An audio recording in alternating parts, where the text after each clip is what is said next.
Good morning. Welcome to another Thought for the Fortnight. It's been a little bit longer than a fortnight since I published one of these.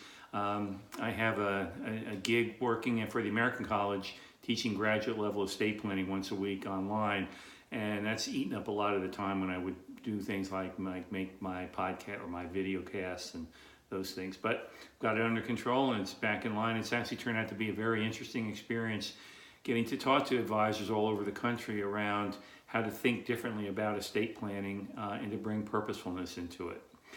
And one of the things that I got in a conversation with somebody about was this idea of, as an advisor, are we opening up a can of worms if we start talking to clients about some of these, what people call softer, but what I prefer to think of as the more qualitative issues? The answer to that is maybe, but probably not. You don't have to go into depth about what is it that you hate most about your children. That's not the kind of work that I enjoy doing or that I propose is more meaningful to do with clients. The questions tend to be more about what causes excitement within the family and what are the hopes and dreams.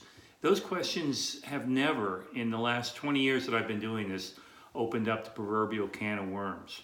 So if you're hesitant and you're worried as an advisor about starting to go a little deeper into what really drives your client and what excites them, how their relationships are with their children, don't. Everybody loves to talk about these things. And there is no real can of worms that you need to be afraid of.